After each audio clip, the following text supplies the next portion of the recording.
ఇప్పుడే జీ5 app download చేయండి. చూడండి మీ ఫేవరెట్ టీవీ షోస్ ఎప్పుడైనా ఎక్కడైనా. నేను మిథునని టచ్ కూడా చేయను. అవును, టచ్ చేయవు, కానీ తనతో తప్పు మాత్రం చేస్తావు. ఆ తప్పు తెలియకుండా జరిగిపోయిందే.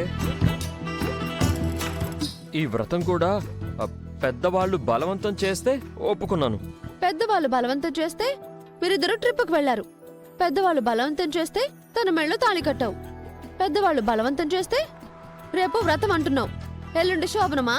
ఆహా, రేపు మిథునని టచ్ చేసావో నీకుంటుంది.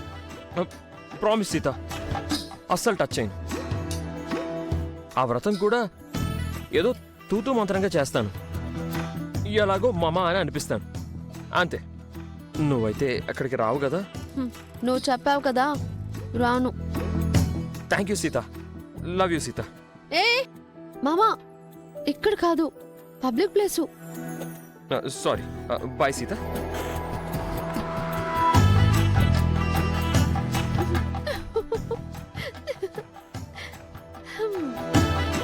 మహాలక్ష్మి అత్త, రేపుంటుంది నీకు దబిడి దిబిడే.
ముసే, ఏం చేస్తున్నావే?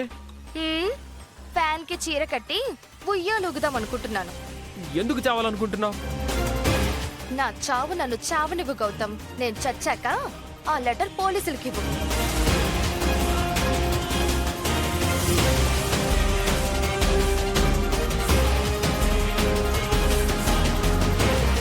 ముసే, ఇలా రాసావేంటే? నువ్వు చచ్చి నన్ను మా అమ్మని కూడా ఇరికిద్దాం అనుకుంటున్నావా? మరి నా చావు కారణం మీరే కదా, అందుకే మీ గురించి రాశాను.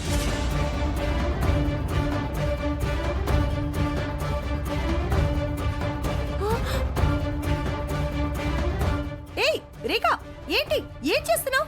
దిగు. ఇది మన గురించి లెటర్ రాసి సూసైడ్ చేసుకోవాలనుకుంటుంది. లెటర్లో ఏం రాసింది? నువ్వే చూడు. గౌరవనీయులైన పోలీసు వారికి నమస్కరించి రాయునది ఏమనగా, నా పేరు రేఖ. నేను గౌతమ్ అనే అబ్బాయిని ప్రేమించాను. కాని గౌతమ్ కన్న తల్లైన మహాలక్ష్మి గారు మాకు పెళ్లి చేయడం లేదు. అంతేకాదు, గౌతమ్ ఒక హంతకుడు సుమతి అనే ఆవిడ్ని కత్తితో దారుణంగా పొడిచి చంపేశాడు. ఇంకా ఎన్నో హత్యలు చేశాడు. ఇవన్నీ తెలిసి నేను ఊరేసుకొని ఆత్మహత్య చేసుకోవాలి అనుకుంటున్నాను. నా చావుకి ఆ తల్లి కొడుకులే బాధ్యులు. ఇట్లు రేఖ. ఇంక మీరు బయటకు వెళ్తే నేను ఉరివేసుకుంటాను అత్తయ్య గారు.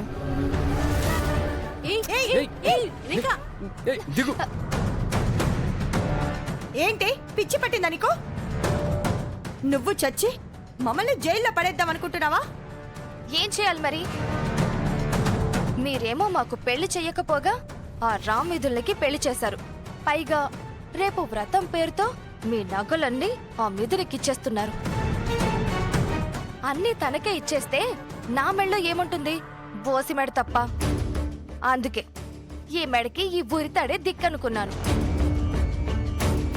నగల కోసం చావాలనుకుంటున్నావా? కాదు, మన పెళ్లి కోసం. నువ్వు అత్తయ్య గారి కొడుకువని ఈ ఇంట్లో ఎవ్వరికీ తెలీదు. తెలిసే వరకు ఆస్తి రాదు. తెలిసిన తర్వాత కూడా రాకపోవచ్చు.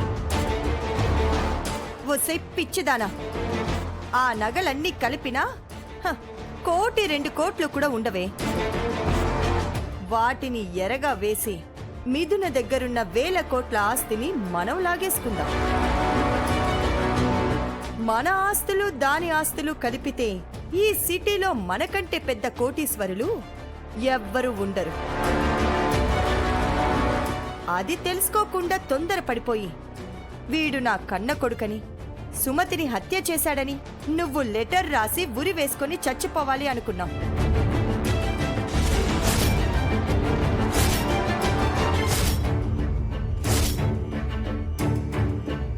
మీరు ఇక్కడేం చేస్తున్నారు పిన్ని? మాట్లాడుకుంటున్నాం బ్రో.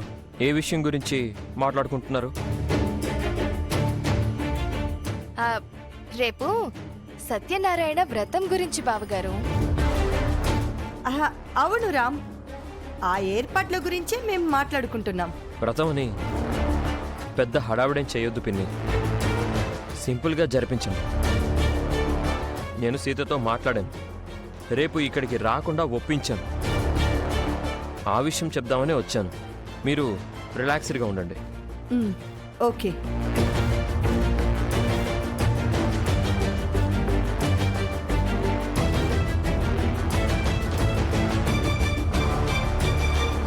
ఫ్యాన్కి శారీ కట్టుందేంటి? ఎవరో హ్యాంగ్ చేసుకోబోతున్నట్టుందేంటి? అది హ్యాంగ్ కాదు రామ్, ఫ్యాన్ క్లీనింగ్. రేపు వ్రతమని పాపం రేఖ ఇంట్లో అన్ని క్లీనింగ్ చేస్తుంది. అవునా? ఎందుకు? పనివాళ్ళు ఉన్నారు కదా, ఎందుకు తనతో చేయిస్తున్నారు? నేను ఆ విషయమే చెప్పాను, కానీ రేఖ వినట్లేదు బ్రో. చాలా థ్యాంక్స్ బాబు గారు. నేను పని మనిషిని కాదు, ఈ ఇంటి మనిషిని గుర్తించినందుకు. Thank God. రామ్ ఏమీ వినలేదు. త్వరగా ఫ్యాన్కున్న శారీ తీయండి. ఇంకోసారి ఇలాంటి పిచ్చి పిచ్చి వేషాలు వేసావనుకో. మీరు త్వరగా మా పెళ్లి చెయ్యకపోతే ఈ సీన్ ఎప్పటికైనా రిపీట్ అవుతుంది. పోయి పోయి ఇదెక్కడ దొరికిందిరా నీకు? నా తల బద్దలైపోతుంది. ఎవరు చేసిన కర్మ వారనుభవించక తప్పదురయ్యా. ఆ పాప పరిహారము చెల్లించక తప్పదయ్యా. జీ5 యాప్ డౌన్లోడ్ చేసి అన్ని ఎపిసోడ్స్ పూర్తి ఉచితంగా చూడండి.